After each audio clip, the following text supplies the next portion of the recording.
Alright, that cover is off. So let's look at it again. It's gonna be something like in here, and actually this probably had to go in something like that. Further in, so I can see these two right here. These two bolts are here. It's the front motor mount. You actually see that. Let's see if you guys could see this or not. So that's a, oops, kind of hard to see from your angle. You see one motor mount right here. That's one right there. There's another one down right there. So one right there and one right up here. So those are two motor mounts. Oh, shoot, I'm not sure if I had to take out the exhaust too, because the exhaust is like right there in the way. You see the exhaust is right in the way. God, I hope I don't have to take that off. That's interesting. Let me see what else is holding this engine up. Like, it's been so long since I actually worked on this engine, and I can't remember how many motor mounts it has. I know it has multiple ones.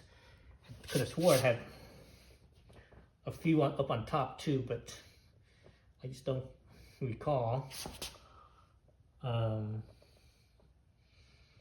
there's two in the front, two in the rear.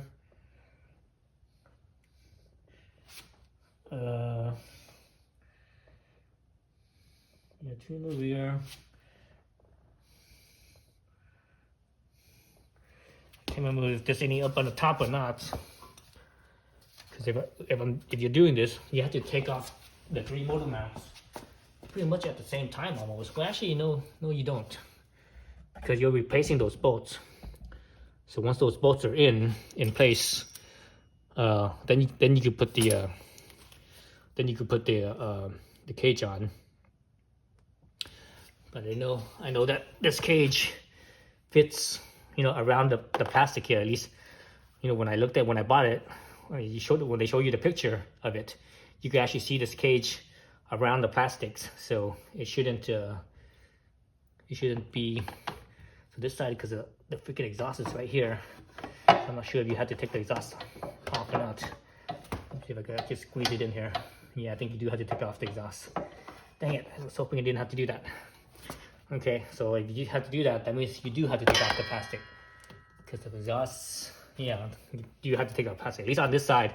That side, the clutch side, you might be able to get away with it. Actually, let's look at it. Let's see if we could do that or not on the clutch side. The other side, I should say. Yeah, the clutch side. Clutch lever. I shouldn't say clutch side, but clutch lever side. Because the clutch side could mean where the actual clutch is, which is actually on this side, also on the throttle side. But the clutch lever side, though, is over here on this side. Let's see if this would fit or not without having to take off the plastics. So yeah, this is this side. Let's see.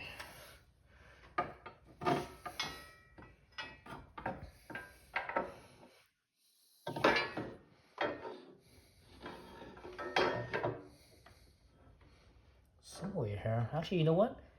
This thing actually doesn't. It actually stands off a little bit further. Yeah, it's actually like this. Because remember, those bolts have all those spacers.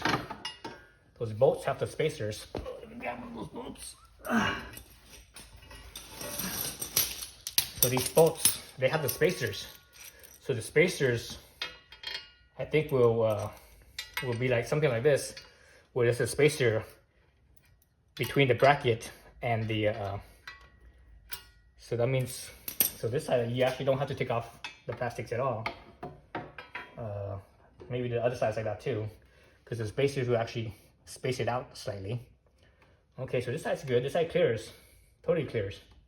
Let me check that again, because I was thinking that you're supposed to put this plate right against the motor mount, but you actually don't. Okay, let's look at the other side and see if it's see if it needs that spacer. I mean, be okay without the spacer. Well, actually, you know what? Yeah, this side you still have to take off the exhaust, because I can't get this thing down in here at all. with the exhaust in the way. Yeah, there's no way. But just from eyeballing it from here, it's also spaced out as well. So yeah, okay. Okay, that means you only have to take off the plastic on one side then. Okay, that works.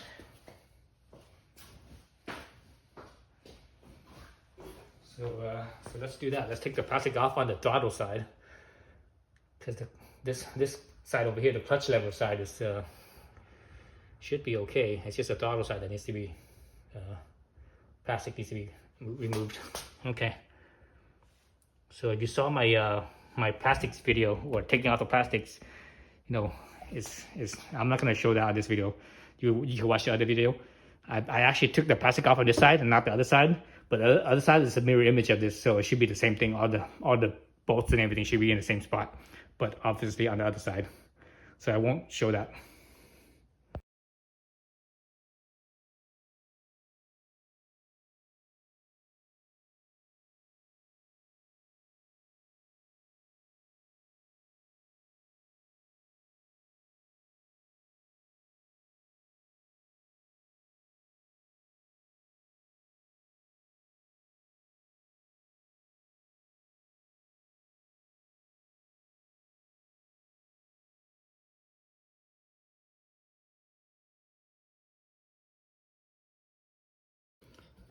All right, so I got the top bolt out right here.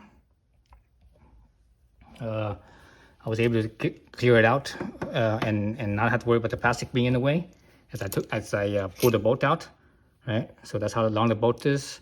But also there's actually these two spacers right here on both sides of the engine, between the engine and the frame.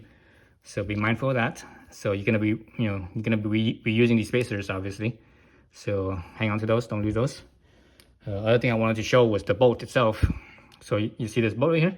See how there's a narrow section here and a narrow section here? So this type of bolt, oh God, I can't remember what the name is, but how it works, you know, it basically, as you screw this in, right, and it tightens, these two spots are basically sort of there to kind of stretch a little bit. So basically it's under tensile. These are tensile bolts, that's what I call it. Tensile bolts, so they kind of stretch out a little bit. So when you torque them down, there's a certain amount of torque, and they have a certain amount of stretch to them, and that's what that's for. Lots of bolts use this. Like for example, lots of times head bolts, the bolts for the head will be tension bolts as well. So that's just an example.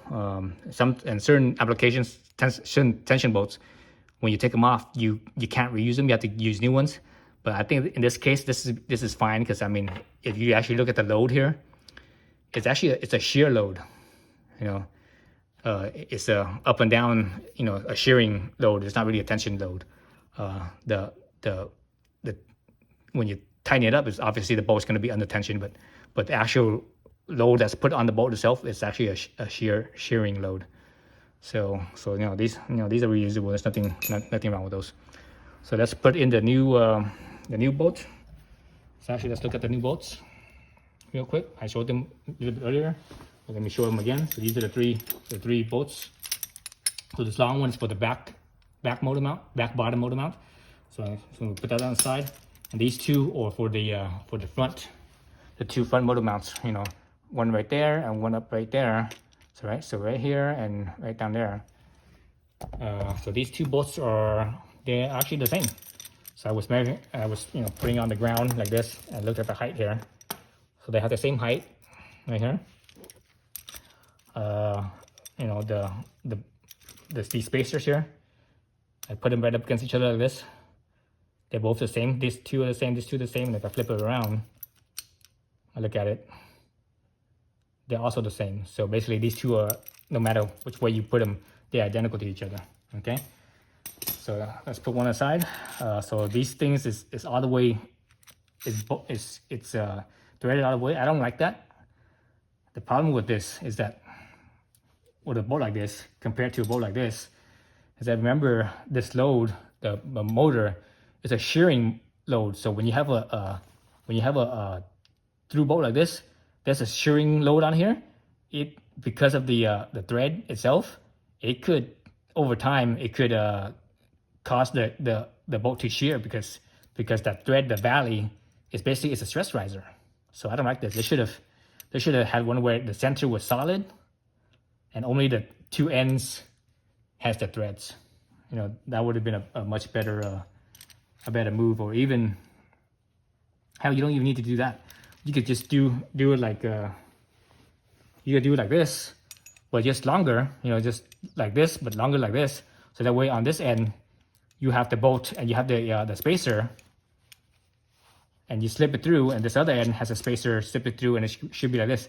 That's what they should have done. But I think they did this because maybe they didn't have this particular bolt length that they needed in readily available, or it could be because this bolt was just cheaper, and I would say that would be my guess, is that this right here was cheaper and it's available versus something like this that's this length like this, but this length is not as available, but also more expensive as well. So yes, I don't like this. So maybe, I don't know, I should go to like the hardware store and look into a bolt like this, but in this length. Well, actually, I don't even know if I need this length, because there's two screws on this side, and I don't know how far I'm gonna screw in on each side. So that's you know, you won't know until once you put everything in, and once you know both sides is nice and even with each other as far as how much each side sticks out, and you tighten everything down and you see how much space there is, then you could subtract that amount of space, because you don't need it that long, right? If it sticks out, then you could decide and find a bolt like this that's that length. So yeah, so I sort of don't like that. But anyways, let's do this. So I only need to really take off one side. Well, actually no, I need to take off both sides, because I'm actually gonna thread it through right here like so, because this bolt is so long that I can't thread it from this side over here. It's not the factory bolt. The factory bolt short enough I could thread it on this side, because the plastic's in the way, so I have to thread it to this side here. So I can leave this alone, right? So thread this through. Remember the spacers that's right here. That's one. Get that through that. Get the other spacer from the other side. That through that. And once that's all the way through, then we have the spacer. Same thing with this side, the spacer and the washer. So the spacer goes in first, and the washer, because the washer is always next to the nut. So put that on that side. Actually, you know what? You don't need the washer yet. And actually, this side, you actually take off the nut on this side, because you have to put it on the frame, the crash bars first, because the crash bar goes between. Crash bar goes between the spacer and the washer. The crash bar goes right in here. So yeah, I gotta do that. Okay. So, oh shoot. So that's where that goes, but I'm not gonna do that yet because I have to do all 3 bolts, right? So let's just leave this in place, so that way you sort of it's like a placeholder, if you will. Right. So I'm gonna use that as a placeholder.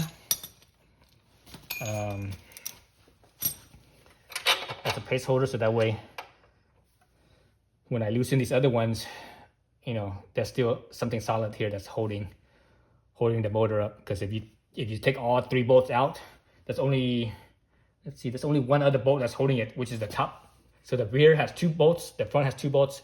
So you take the 2 front out and the bottom one out, the back bottom, you only have 1 bolt here. And because this thing is so heavy, it's gonna drop down and it's gonna pivot on that 1 bolt. Because I don't see any other mounting point. So put this in here to support that, and let's do the bottom part, and we can continue on. So let's do that.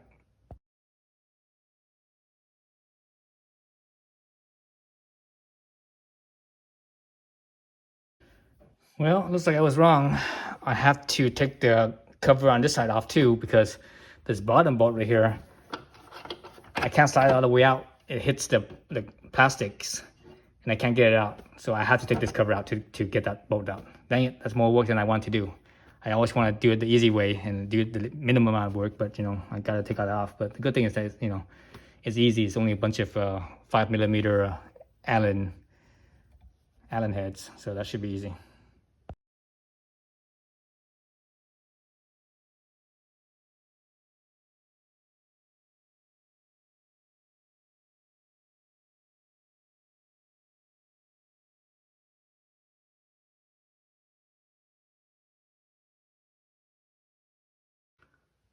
All right, so you probably saw in the time lapse, the bolt down bottom bolt still hit the engine slider here. So basically I had to unbolt it right here and kind of flex it down a little bit just to give me enough clearance. Same thing with putting on the new bolt. Had to do the same thing. So so now I just need to loosen up the bottom lower motor mount here. So the nut's actually on the other side, on the throttle side. So I'm gonna hold this side and spin it on the other side. So anytime you have a long bolt, especially when there's a load on it that puts pressure on it, and there's a nut on the other side, you don't want to spin the bolt, because that's all the lift load. So when you're spinning this, you're also fighting the other loads as well. Like for example here, it's going to be a shear load. You're fighting that too. So you're not just resisting the tightness of here at the thread, but you're also resisting the tightness of the load here. So use a wrench to hold this end stationary, and you loosen up this end. So that's how you unbolt bolts correctly. So yeah, so I got that out. Let's see what else I need to do now.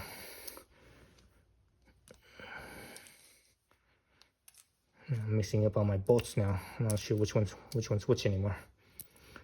Let's see. Oh, this one's this one. So I'm gonna put my bolts here back in place, so I know what's what. What was the original? So that's the original. So I have all these nuts and bolts here. Put the original back. So these other two, there should be 4 of them. 4 bolts and 4 washers for the new setup. Okay. So now I just need to unbolt the nut side. So let's do that from this side over here. Should put this on time lapse as well. All right, so I'm gonna do the bottom motor mount, bottom back motor mount. So this is my setup right here. This is what I have. So here's an extension with a deep socket. I'm gonna use this. This is a shorter one right here. I'm gonna use this to hold the bolt on the other side. Then I'm gonna use this longer one right here with extension and a 14 to spin this side. Actually, I might do it the other way. Well, you know what? This gives me clearance to clear the lever here. Because if I use this length over here on this side, it doesn't clear the lever, so it's gonna kind of be in my way, right? Because this is the side where the nut is, so I want to spin the nut side, not the bolt side. I want to hold the bolt side.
Okay, so that was interesting.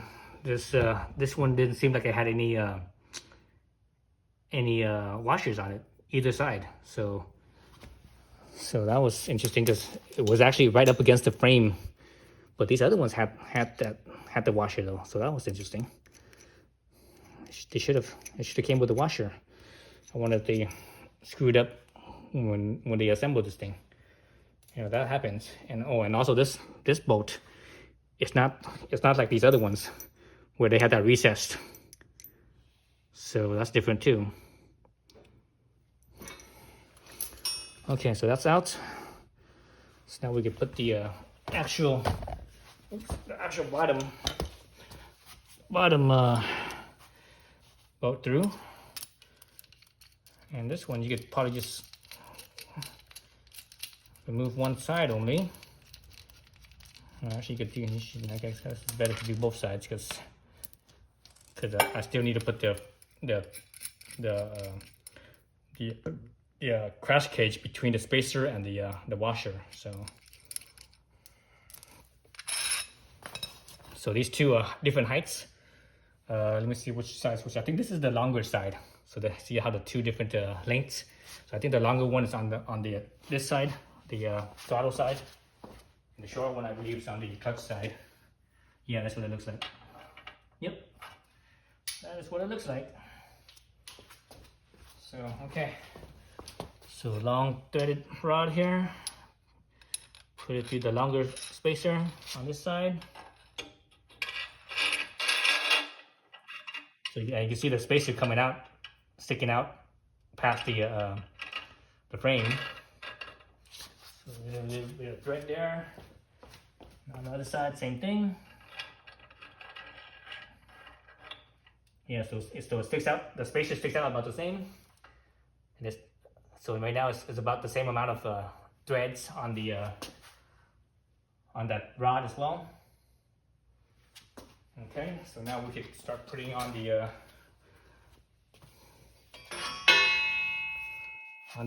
the crash bars. Let's look at this crash bar right here. So it's something like that. Let's bring this back a little bit so you guys can see a little better. Bigger picture there. So here, it's like so. Make sure it slides through. Okay. So I'm gonna put a washer in, put a nut on.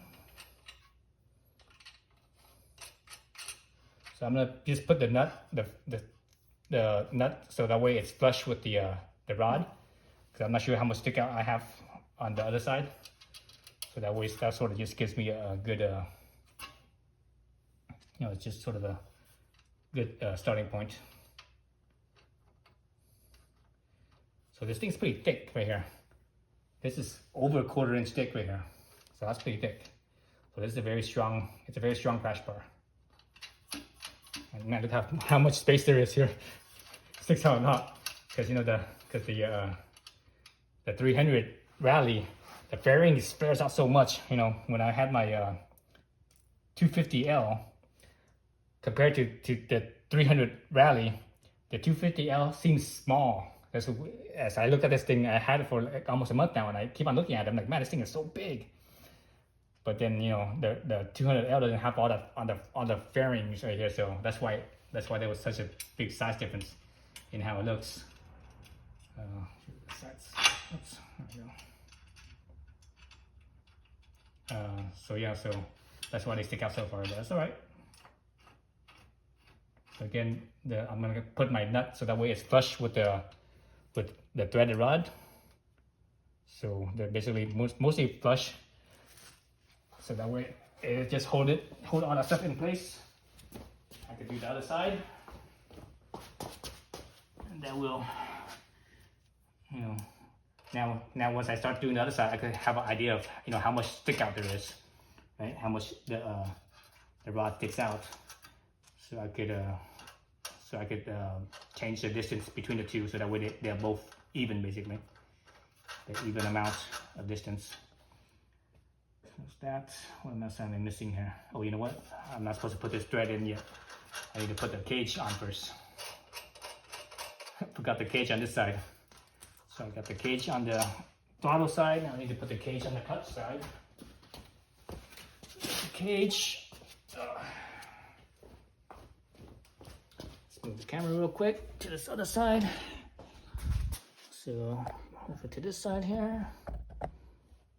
Maybe a different angle. That was the front angle. Let's do a side angle here. That way we get a little bit better view of everything. So here, actually, let me get a close up right here. So here with the crash bar, you see that it's you see that this end here, it's a smaller tube. So basically, when this comes on, this will slip into the other one, right? See that, how it slips in? So you need to do that. Actually, no, this is a good angle right here. You can actually see everything. So let's see if I'm in the way though. I might be in the way. Good thing about these bikes, you know, basically it's more or less like it's not a real dirt bike, but it's close, pretty damn close. So it has a lot of ground clearance, and I could just stick my legs underneath the bike. So put it in here, into here. It's not totally lined up right now. It's slightly off. So it didn't just slip in smoothly. So it's slightly off there. So that's interesting. So washer first, then the nut. So there's a little space here because it's not all the way in yet. Same thing with this side. Washer first, then the nut.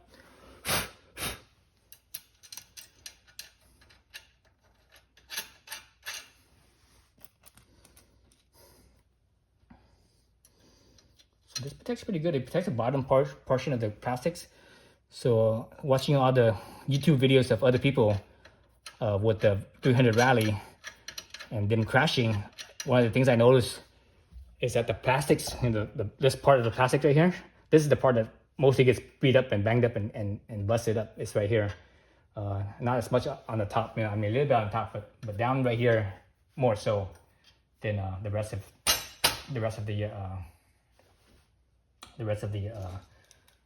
the plastics. So now I'm just gonna start kind of tightening up a little bit. Just kind of, there's a little bit of resistance right here. I think because it's not completely smooth in here. So basically I'm just gonna give it a few threads showing, maybe 2 or 3 showing on one side. Then I go back to the other side and do 2 or 3 showing, so that way I could get, you know, both sides pretty even as far as how much of that threaded rod is sticking out.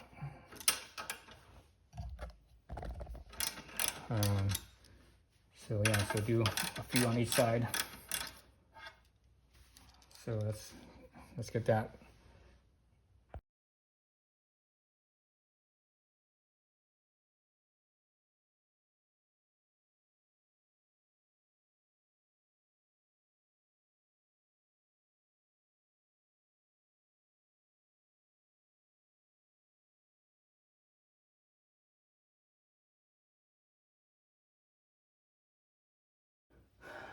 Okay, so I got the crash bars on.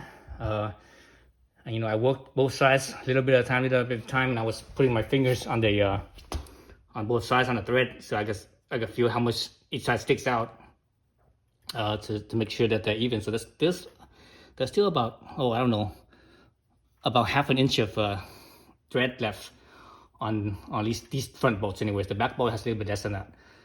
The back bolt has maybe 3/8 of an inch of thread left. So that's good. So now all I need to do is just basically button everything back up. You know, put my my skid plate, mount that back up. Mount the exhaust back up, and put the plastics back on. So yeah, so that's it. So again, with the exhaust here, because this is so new, I think I could reuse that. See that copper thing? That's the exhaust header gasket. I think I could reuse it. I'm probably okay. So I'm not gonna be too concerned about it. But if it was a little bit older, I would probably, you know, because this thing only has 50 miles. 50, maybe 60 miles I forget now. I think 50 miles, but it was a little bit older than that, you know, for a few thousand miles. I would probably replace that exhaust header gasket.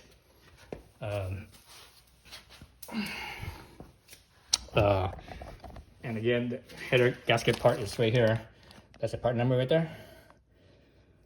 And I literally have like half a dozen of these things because, you know, I've had 4 different bikes with this engine, so that's why I have so many extra parts for this motor. Yeah, so I'm pretty much done here. So when you put this exhaust header back on, be mindful of, you know, obviously the gasket and also the gasket over here on this side as well.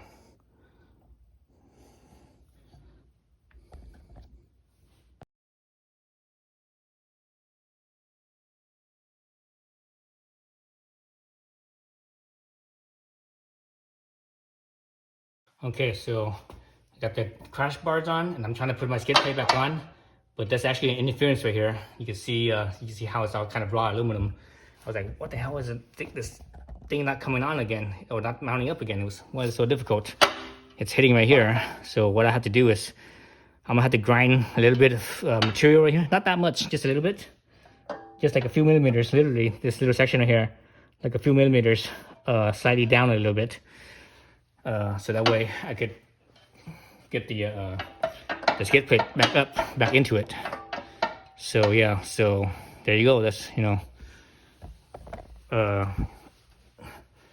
think when I saw this crash bars mounted onto, you know, on the website, it was still using the factory skid plate. So there you go. There's a little interference there. So just need to grind this down a little bit. So it's no big deal. This is, you know, this skid plate is aluminum, so it's very soft, and I'm just gonna use my angle grinder real quick. Again, I'm gonna take off maybe I don't know. I'm thinking. Let's see. How much do I need to take off?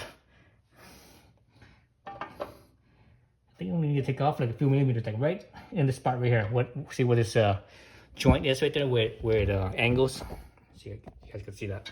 So there's an angle right here, and there's an angle right here. So right there, where the angle is where it's hitting. Over here seems to be pretty clear, but I think once I grind this down, this way here will also get closer as well. Yeah, so I'm gonna grind this whole section, like right here, just, you know, about 2 inches or so down, about probably 3 millimeters, maybe 4. So that way it clears. So let's do that, and we'll get this thing buttoned back up again. Okay, so here's my piece, my skid plate. So you see I grinded it down, and actually I have mentioned I was probably gonna only needed like 3 millimeters. I ended up needing, I think, like 6 millimeters or so, especially right at that elbow, you know, that bend right here, right at that elbow right here. That's where the biggest interference is. So basically it's right in that spot, so that you can see where I grind it down. It's more of a dip right there. You know, the paint's still wet. I just repainted it. It's still a little wet, but anyways, so I believe it clears now. I haven't really test fitted it. Well, I sort of did, but not really. I didn't actually put the bolts in. But so let's put it back together. I should wait for this to dry. Well, actually, no. As long as I don't touch that spot, I should be okay.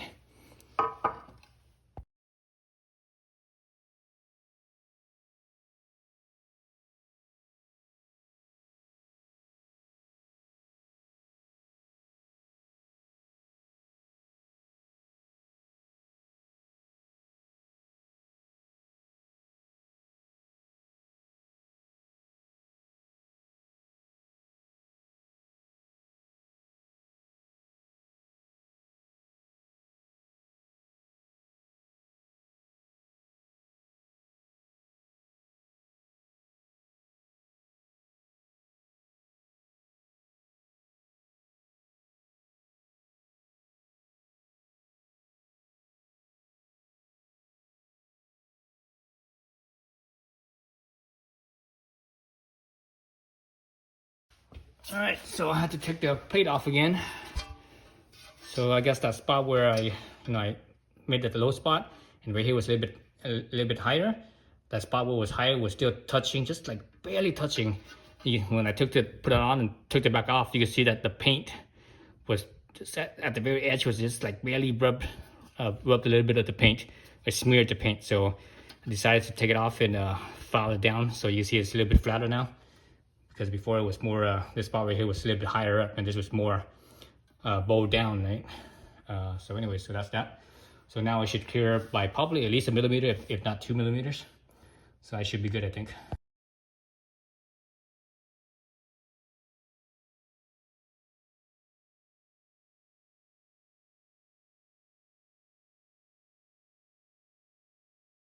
Okay, so I checked the spacer here again, and they just barely like a hair.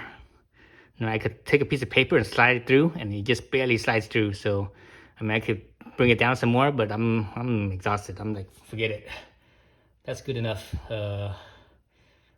Maybe I'm gonna regret it. Maybe not. I have no idea. Possibly when you ride, there could be some vibration here, and that might, in the future might bother me. So potentially I could, get the file it down another couple millimeters, and I should be okay. But like I said, I've been doing this for a little bit, so I'm really tired. It's already like midnight already, so I'm ready to go to bed. So I'm gonna basically put the plastics back on. Actually, you know what? I had to put the header pipe back in, then put the plastic on. But that should be pretty quick and easy. So yeah, let's get it going on that one.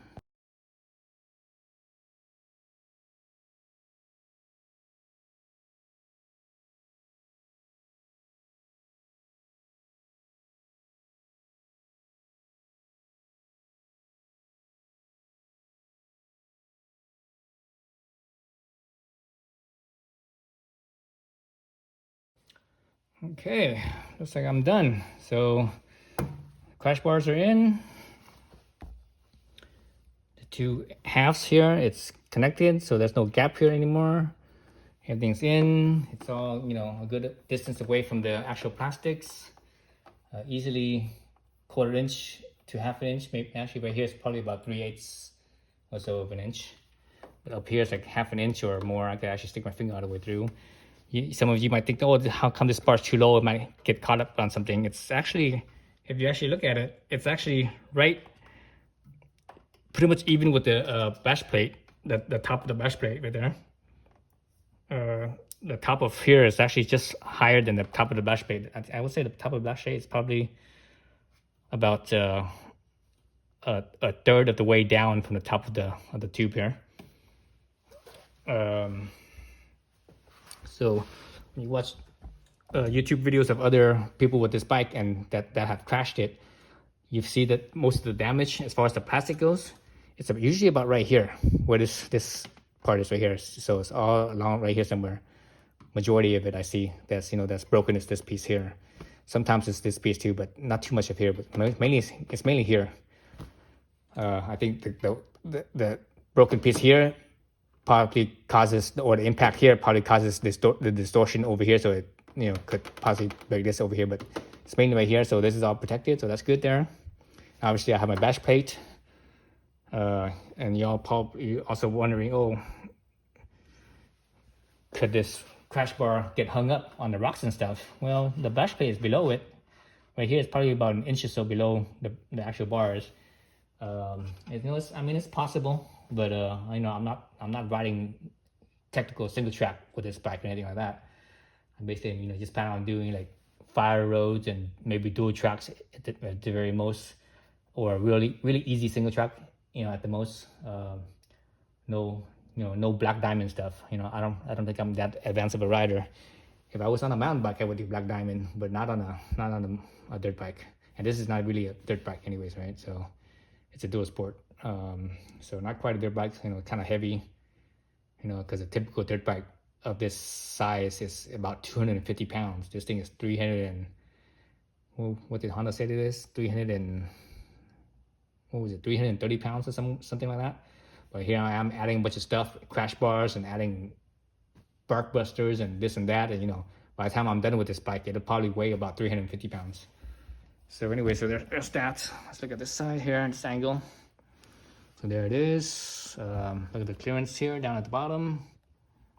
So plenty of clearance here. Clearance there. See a little bit of thread coming out. That's That's probably just shy of 1/2 inch, I think. Get up here. Oh, man, it's like, I think it's almost 1 o'clock by now. 1 o'clock a.m.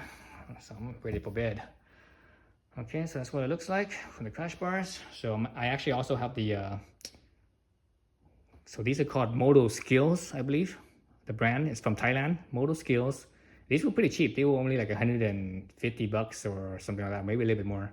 Well, actually with shipping, it's probably like 200 bucks. So that's pretty cheap, relatively. I also have another crash bar coming up. Oh God, I forgot what it's called now. Outback Moto, or is that right? Outback Moto or Moto Outback, something like that. It's basically their version of the bars is not the bottom half. Their version is actually the top half here. The thing with theirs that I didn't like is that on the top half here, there's actually nothing that's solid. You know, as far as mounting locations. So this is one of the mounting locations that you use. This is kind of flimsy here. I mean, this is connected to the headlight. This is what holds the headlight, the bracket and stuff. So it's all kind of flimsy. If you hit right here, I mean, this thing, that bracket right here could bend and shift your whole headlight over. But then it is also connected on the other side. So hopefully that helps. Everything, you know, all the connections help. I think it probably connects to maybe possibly here as well. But this is where the radiator is. So I'm not sure if that's a good idea. Because if it hits right here, it'll impact the radiator as well. And I'm not exactly sure where else. And I know that their crash bar also comes down and mounts into the lower, the front, I should say, not the lower, but the front engine mounts. So it's the same spot that this is mounted. So I'm gonna have to figure something out, see how much clearance I have or whatever. And I'm thinking I probably have to fabricate. I mean, I'm probably have to cut either this one or the other one. And basically what I'm gonna do is I'm gonna probably have to end up cutting them and welding them together and basically making the two halves as one piece. But you know, it's gonna be a while until I get that in because it's not in stock. It's, you know, back order, so they're making it right now. I actually ordered mine about a month ago, or actually just over a month now. It's been a little bit over 30 days. Oh geez, I had this bike for like a month already. That's a little while, huh? So there's that look. I still need to put the seat back on, obviously. But over here on this side, let's look at it. So it's not, you know, it's not very, it doesn't pop out very much, you know. It's kind of low key compared to the Outback Moto or Moto Outback or whatever the other brand is. But again, I'm gonna connect the two. If I could get away with not having to fabricate them together, I would do that. If not, then I will actually fabricate them together. I will, you know, that's gonna take a while because now I have to do some